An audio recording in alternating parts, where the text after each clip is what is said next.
Halo anak-anak, selamat pagi. Bagaimana kabarnya pada pagi hari ini? Semoga kita semua selalu dalam keadaan sehat. Nah, pada pagi hari yang cerah ini, mari kita sambut hari yang baru dengan harapan yang baru dan penuh sukacita. Nah, sebelum kita memulai pembelajaran kita pada pagi hari ini, mari kita awali dengan berdoa. Kepada Ibu harapkan anak-anak berdoa masing-masing di rumah ya nak ya. Lakukan secara disiplin dan jujur. Berdoa kepada Tuhan, memohon perlindungan pertolongan Tuhan. Dan jangan lupa mengucap syukur terlebih dahulu. Kemudian memohon agar apa yang kita pelajari sepanjang hari ini dapat kita pahami dengan baik, serta kita dapat mengerjakan tugas dengan mandiri, teliti, serta tepat waktu. Nah, pembelajaran tematik hari ini masih tema 6, panas dan perpindahannya. Subtema 1, suhu dan kalor. Pembelajaran 5 dan 6. KD yang akan kita bahas ada 3. KD yang pertama, KD 3.2, kita akan membahas tentang tanggung jawab. Kemudian yang kedua, kita akan membahas KD 3.6, masih tentang kalor, pengaruh kalor dan perubahan benda. Kemudian yang ketiga, KD 3.2, kita akan membahas tentang lagu dan salah satu alat musik dari salah satu tangga nada pentatonis. KD yang pertama kita akan membahas KD 3.2 tentang tanggung jawab. Nah, perhatikan kedua gambar berikut ini. Gambar yang pertama itu keadaan lalu lintas yang tertib. Yang kedua, keadaan lalu lintas yang tidak tertib. Yang pertama itu terjadi karena tiap warganya itu memiliki rasa tanggung jawab untuk mematuhi peraturan lalu lintas. Nah, yang kedua ini tidak. Nah, itulah yang harus kita miliki. Kita harus sadar akan pentingnya kita memiliki rasa tanggung jawab. Karena ketika kita memiliki rasa tanggung jawab untuk mematuhi peraturan lalu lintas, itu yang terjadi seperti pada gambar yang pertama ini, keadaannya tertib. Nah, kalau yang kedua, apabila kita tidak memiliki rasa tanggung jawab untuk mematuhi peraturan lalu lintas yang terjadi, keadaan lalu lintasnya tidak tertib, bahkan bisa terjadi kecelakaan. Nah, ya. Nah, tanggung jawab sebagai warga negara itu akan kita bahas pada pertemuan kali ini. Nah, pernahkah anak-anak mendengar kata-kata bijak berikut ini? Maju mundur suatu bangsa tergantung tanggung jawab warga negaranya. Pernah ya nak ya? Nah, yang menentukan bangsa tersebut maju atau mundur yaitu tergantung pada rasa tanggung jawab yang dimiliki warga negaranya. Apabila tanggung jawab yang dimiliki warga negaranya itu tidak ada, maka kemungkinan bangsa tersebut bisa jadi mengalami kemunduran. Nah, begitu sebaliknya, apabila warga negaranya itu memiliki rasa tanggung jawab yang penuh tanpa harus disuruh-suruh, memang kesadaran sendiri dari dalam hatinya, itu bisa mungkin terjadi bangsa tersebut maju, mengalami kemajuan. Nah, apa itu tanggung jawab? Mari kita bahas. Menurut Kamus Besar Bahasa Indonesia, tanggung jawab adalah keadaan untuk menerima akibat dari perbuatan, baik yang dilakukan sendiri maupun yang dilakukan bersama dengan orang lain. Nah, berarti kita harus memiliki rasa tanggung jawab, baik untuk diri kita sendiri maupun ketika kita melakukan kerjasama atau kerja tim. Nah, tanggung jawab warga negara terhadap bangsa dan negaranya itu dilaksanakan dengan cara melakukan hak dan kewajiban sebagai warga negara. Hak dan kewajiban yang dilakukan dengan penuh rasa tanggung jawab. Nah, pelaksanakan hak dan kewajiban warga negara harus sesuai dengan Undang-Undang Dasar Negara Republik Indonesia tahun 1945. Nah, tanggung jawab sebagai warga negara Indonesia itu antara lain memahami dan mengamalkan nilai-nilai dalam sila dalam Pancasila. Kemudian yang kedua, menjaga persatuan dan kesatuan bangsa agar tidak terpecah belah. Nah, itulah tanggung jawab poin penting dari tanggung jawab sebagai warga negara Indonesia. Kemudian, selain tanggung jawab sebagai warga negara, anak-anak sebagai siswa itu memiliki rasa tanggung jawab. Apa tanggung jawab sebagai seorang siswa? Itu yang pertama, menaati peraturan yang telah ditetapkan baik oleh sekolah maupun oleh negara, ya. Harus menaati peraturan. Nah, itu tanggung jawab sebagai siswa. Kemudian yang kedua, seorang siswa hendaknya bertanggung jawab untuk mengamalkan nilai-nilai yang ada di dalam Pancasila, ya. Ibu yakin anak-anak sudah mengetahui dan mulai melakukan tanggung jawabnya sebagai siswa, terutama pada mengamalkan nilai-nilai Pancasila. Nah, anak-anak harus lebih mendalami dan penuh kesadaran untuk melakukan nilai-nilai dalam Pancasila. Apa saja nilai-nilai dalam Pancasila? Yang pertama, ketuhanan yang Maha Esa. Nah, di dalam ketuhanan yang Maha Esa ini mengandung nilai, yaitu menunjukkan rasa hormat kepada teman-teman yang berbeda keyakinan dan menjalankan kegiatan keagamaannya sesuai dengan keyakinannya. Nah, kita harus saling menghargai, saling menghormati perbedaan keyakinan. Tidak ada saling mengejek di sana, harus menerima, ya. Kemudian yang kedua, kemanusiaan yang adil dan beradab. Ini menunjukkan rasa peduli kepada sesama manusia dimanapun berada, bukan hanya simpati. Simpati itu peduli. Kita harus berempati. Kita harus ikut merasakan apa yang dialami sesama kita, sehingga kita tanpa harus disuruh untuk menolong sesama kita, karena kita memiliki rasa empati. Empati itu rasa ikut merasakan apa yang dialami oleh sesama manusia atau saudara-saudara kita. Kemudian persatuan Indonesia. Ini menjaga persatuan dan kesatuan dengan menghargai perbedaan yang ada di antara teman. Kemudian nilai Pancasila, sila keempat itu silanya kerakyatan yang dipimpin oleh hikmat kebijaksanaan dalam permusyawaratan perwakilan. Nah, ini mengandung makna, mengandung nilai, yaitu menunjukkan sikap mau mendengarkan pendapat teman dalam kegiatan pembelajaran dan bekerja sama, ya. Di dalam diskusi atau bermusyawarah itu kita harus memiliki sikap untuk mendengarkan pendapat, ya. Kita harus mendengarkan dulu pendapat teman, jangan langsung dibantah. Nah, itulah nilai pada sila keempat. Kemudian yang kelima, sila kelima, keadilan sosial bagi seluruh rakyat Indonesia. Nah, ini menaati peraturan sekolah yang menjamin rasa keadilan di sekolah, ya.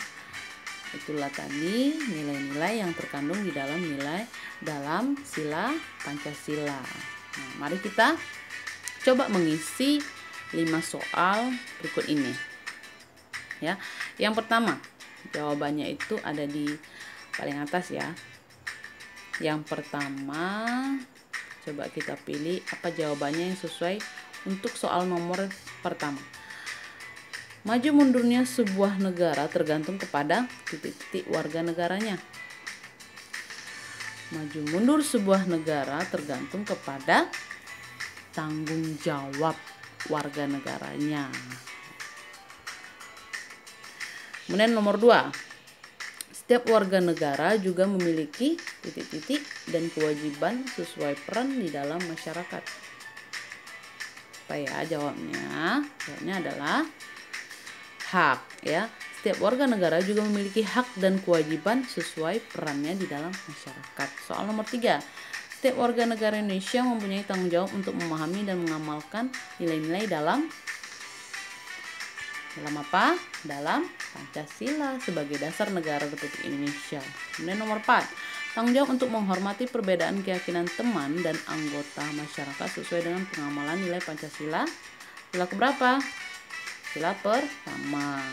Menghargai pendapat orang lain merupakan salah satu cara untuk menjaga persatuan dan kesatuan bangsa. Itu merupakan pengamalan sila keempat. Kemudian sebagai seorang warga negara itu harus memiliki rasa tanggung jawab, sudah kita bahas.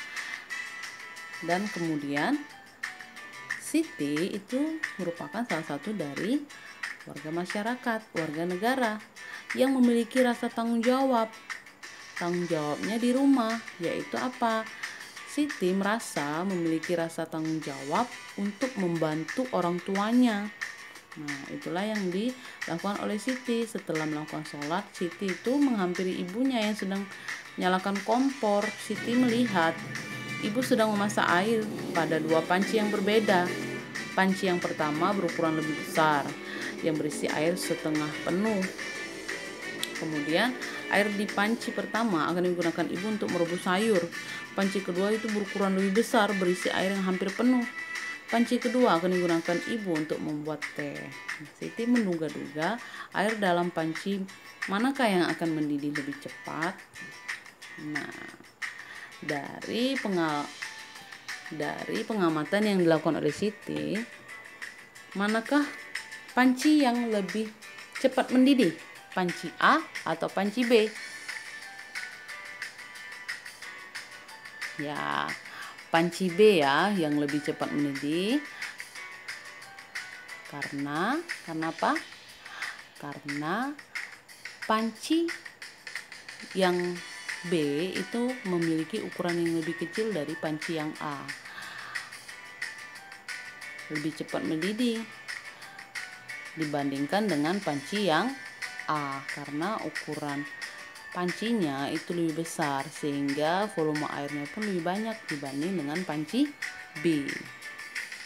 Mari kita bahas pertanyaan berikut ini. Bagaimana ukuran kedua panci tersebut? Panci A memiliki ukuran lebih besar dibanding dengan panci B, ya. Kemudian manakah panci yang berisi air lebih banyak, A atau B?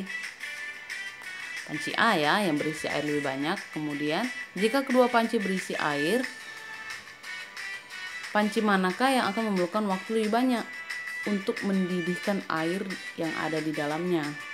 Jawabannya panci A akan memerlukan waktu lebih banyak untuk mendidihkan air di dalamnya. Mengapa panci A membutuhkan waktu yang lebih banyak untuk mendidih?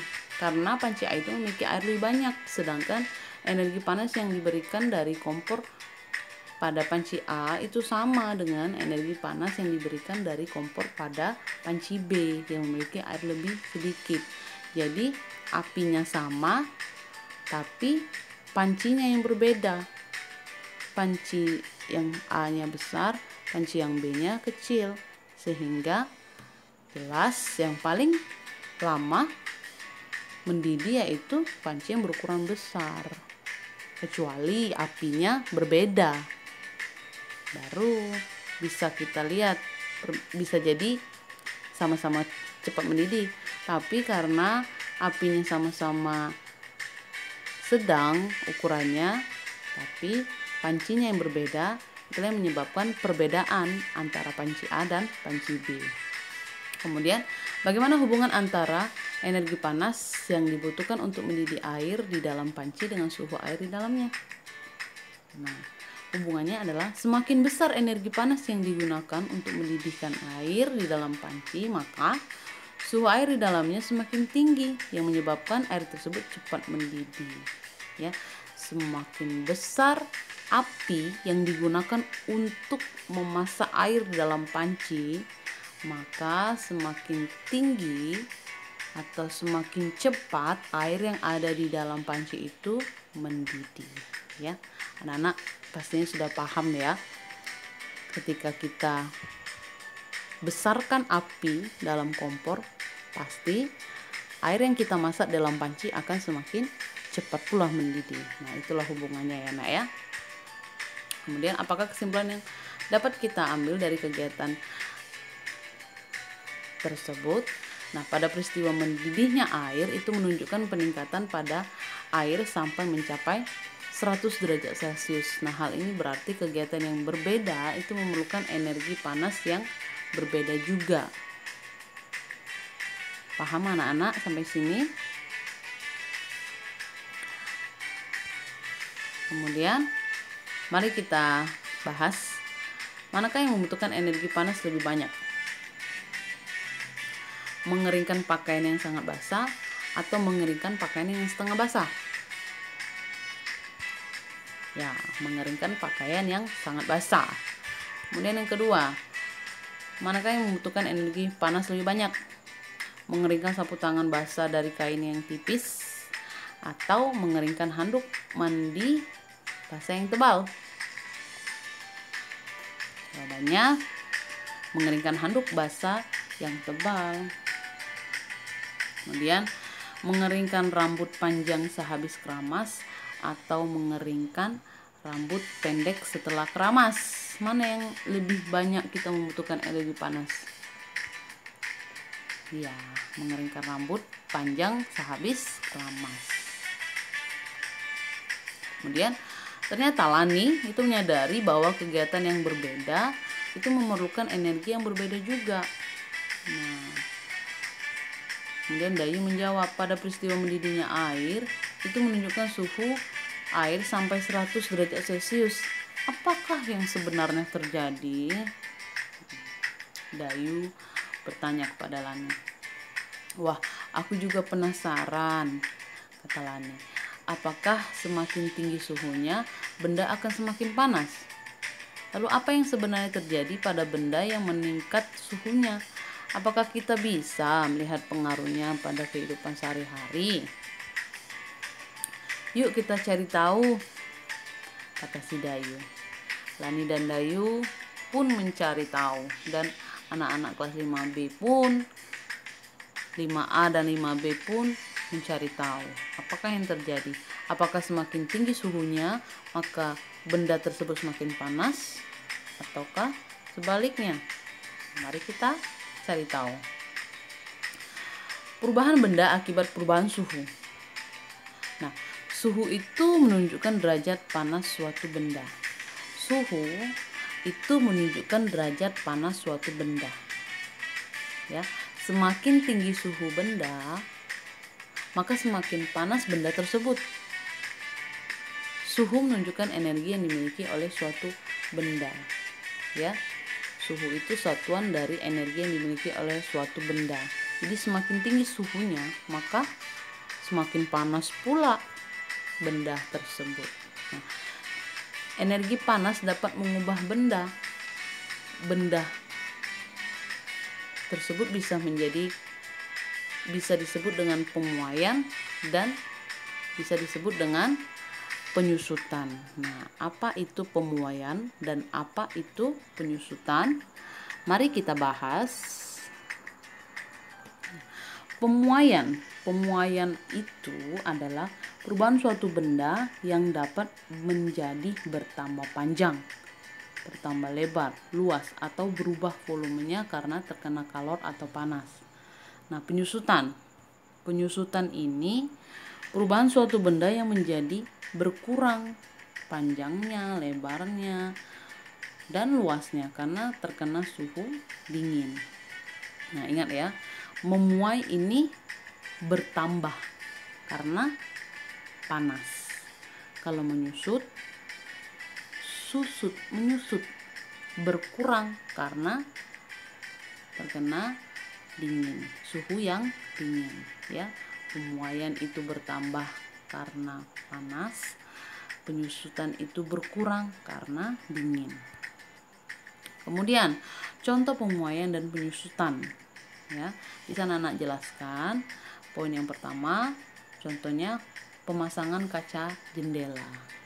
Nah, ketika ada soal jelaskan contoh dari pemuaian, jelaskan contoh dari penyusutan. Nah, anak-anak harus lengkapi dengan penjelasan.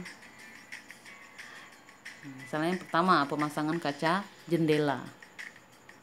Para tukang kayu itu selalu merancang ukuran bingkai jendela itu berbeda dari ukuran sebenarnya. Nah, hal ini dilakukan oleh tukang kayu dengan tujuan untuk memberikan ruang pemuaian bagi kaca saat terkena panas. Jadi kaca itu ketika terkena panas itu bertambah panjangnya, bertambah lebarnya, sehingga bingkai yang mengelilingi kaca itu harus lebih besar dari kaca itu. Karena ketika kaca itu mengalami pemuaian akibat panas, itu yang menyebabkan kaca tersebut tidak pecah. Nah, apabila bingkai tersebut dibuat pas-pasan seukuran dengan kaca, maka ketika terkena panas, kaca tersebut bisa retak bahkan pecah. Ya. Jadi pemasangan pemasangan bingkai kaca jendela itu harus lebih besar dari kaca. Karena kaca akan memuai, akan bertambah volumenya, panjangnya ketika terkena panas. Kemudian contoh yang kedua, ban sepeda motor dan mobil. Nah, mengisi udara terlalu penuh ke dalam ban sepeda atau mobil akan membahayakan pengemudinya. Karena apa? Ban yang diisi terlalu banyak dapat mengakibatkan meletus, pecah, dan akhirnya terjadi kecelakaan ketika kita sedang mengendarai kendaraan tersebut. Nah, hal ini karena apa? Udara di dalam ban itu memuai, bertambah, ya. Jadi udara yang di dalam ban itu ia bertambah sehingga akan sewaktu-waktu akan meledak, meletus, merobek ban. Nah, artinya apa? Udara yang ada di dalam ban itu harus dikurangi sedikit, jangan terlalu penuh. Karena ketika terkena panas itu akan terjadi pemuaian. Pemuaian tadi apa? Bertambahnya volume udara di dalam ban. Kemudian yang ketiga, pemasangan kawat atau kabel listrik dan telepon. Nah, kawat atau kabel telepon dan listrik itu dipasang mengendur dan tidak tegang, sengaja dibikin mengendur. Hal ini dilakukan dengan tujuan agar kawat atau kabel ini tidak putus pada malam hari. Karena pada malam hari ini si kabel dan kawat listriknya itu mengalami penyusutan, pengurangan, ya, akibat suhu dingin. Kemudian yang keempat, pemuaian terjadi pada gelas kaca. Nah, gelas kaca yang tiba-tiba retak atau pecah ketika dituang air panas ini terjadi karena pemuaian yang tidak merata pada bagian gelas. Lagi-lagi bertambahnya volume atau panjang lebar suatu benda tersebut karena adanya pengaruh kalor. Nah, karena adanya pengaruh panas sehingga gelas kaca tiba-tiba retak, ya. Kemudian yang kelima, pemuaian pada sambungan rel kereta api. Nah, sambungan pada rel kereta api itu dibuat celah, ya, seperti ini ya celahnya. Ini dilakukan untuk memberi ruang pemuaian pada saat terjadinya panas. Ini membuat ruang ketika si rel ini mengalami pemuaian karena terkena panas, ya. Ketika dia terkena panas, si relnya ini akan bertambah volumenya. Nah, apabila tidak dibuat celahnya, maka bisa jadi rel tersebut akan membengkok, ya, dan akan membahayakan kereta api apabila melewati rel kereta api yang membengkok, ya. Kemudian penggunaan termometer. Nah, termometer yang akan ditempelkan ke beberapa bagian tubuh seperti mulut, ketiak, itu tujuannya untuk mengukur suatu panas tubuh. Nah, setelah beberapa lama, cairan yang di dalam termometer akan naik sampai batas angka sampai di mana dia berhenti cairan tersebut. Nah, setelah mendapatkan panas dari tubuh, nah, cairan akan berhenti pada angka tertentu untuk menunjukkan suhu tubuh seseorang tersebut. Nah, ketika termometer tidak digunakan, ketika tidak ada lagi panas, maka kembali menyusut, kembali turun ya, yang merah-merahnya ini kembali turun. Nah, penggunaan panas itu juga digunakan untuk pembuatan alat musik gamelan. Nah, seperti apa pembuatan alat musik gamelan? Alat musik gamelan dibuat dari campuran tembaga dan timah dengan ukuran tertentu. Nah, ukuran dan perbandingan antara kedua logam tersebut dapat menghasilkan suatu suara yang berbeda. Seperti yang sudah kita bahas minggu lalu pada pertemuan pembelajaran 1 dan 2 ya. Campuran logam itu harus dipanaskan. Nah, lagi-lagi membutuhkan kalor atau panas dengan suhu tinggi agar mencair dan mudah dibentuk. Proses ini disebut dengan peleburan. Nah, paduan suara yang dihasilkan oleh alat-alat musik tersebut terdengar harmonis untuk mengiringi lagu-lagu yang dimainkan pada tangga nada pentatonis, slendro, dan relok.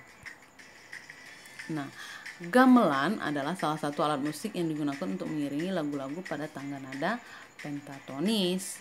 Nah, beberapa alat pada gamelan itu terbuat dari bilah besi ya. Ada gong, ada bona.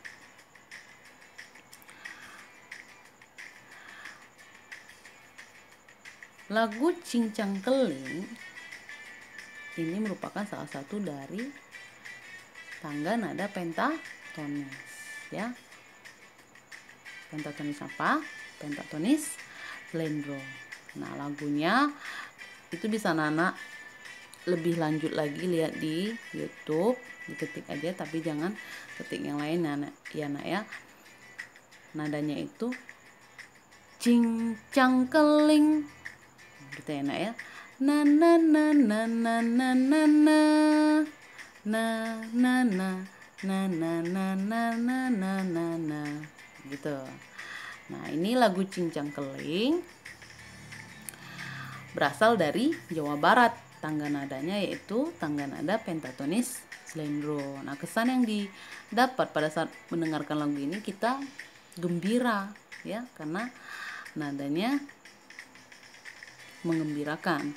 Arti dari lirik atau syair lagu dari Cincang Keling yaitu bunyi tetabuhan, buah kopi bertangkai-tangkai.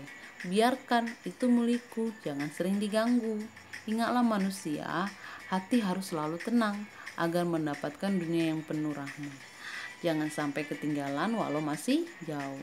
Layarnya putih dan terlihat kecil, terdorong ombak. Nah, itulah arti lagu Cincang Keling. Selesai pembelajaran kita pada hari ini. Mulai dari pertama kita sudah membahas KD 3.2 tanggung jawab, kemudian kita sudah membahas KD 3.6 pengaruh kalor yang dapat mempengaruhi perubahan benda ya. Ada 2 tadi, penyusutan dan pemuaian. Ingat, pemuaian tadi bertambah volumenya, panjangnya, lebarnya, luasnya karena adanya panas. Penyusutan itu berkurang, menyusut. Apa yang menyusut? Volumenya, lebarnya, luasnya, panjangnya karena adanya suhu dingin. Nah, contoh-contohnya tadi sudah kita bahas. Kemudian yang terakhir kita sudah membahas KD 3.2 tentang Cincang Keling, asal daerahnya, kemudian jenis tangga nadanya apa, kemudian arti dari lagu Cincang Keling. Nah, anak-anak bisa informasikan juga link pendaftaran online PPDB SD Singkarulus. Terima kasih anak-anak sudah belajar pada pagi hari ini. Tugas kerjakan di Google Form yang linknya akan dikirimkan oleh Bapak dan Ibu guru di WA Group. Apabila anak-anak ada yang kurang paham, boleh tanyakan secara pribadi ke WA pribadi wali kelasnya masing-masing anak ya. Jangan malu bertanya, jangan diam saja, apalagi tidak mengerjakan tugas ya. Harus selalu disiplin mulai dari sekarang ya. Setelah belajar, anak-anak, Bapak dan Ibu harapkan tutup dengan berdoa. mengucap syukur kepada Tuhan karena sudah selesai belajar dan dapat mengikuti pembelajaran tematik pada hari ini dengan baik ya. Jangan lupa memohon perlindungan dan mendoakan teman-teman saudara-saudara kita yang mengalami terjangkit COVID ya nak ya. Mohon kekuatan penyembuhan agar saudara-saudara kita itu sembuh, dan memohon juga perlindungan agar kita terhindar selalu dari pandemi ini, dan semoga kita bisa bertemu di sekolah dan melakukan aktivitas seperti biasanya. Dan jangan lupa anak-anak, sebelum kita mencapai itu semua, tetap selalu terapkan protokol kesehatan, jangan lupa masker, sering-sering cuci tangan, dan sering-sering berdoa ya nak ya. Semoga pandemi ini cepat berlalu. Oke anak-anak, semangat, jangan lupa happy selalu, bahagia, makan makanan yang sehat, jangan bergadang ya, jangan terus main HP. Oke, dadah anak-anak, sampai jumpa.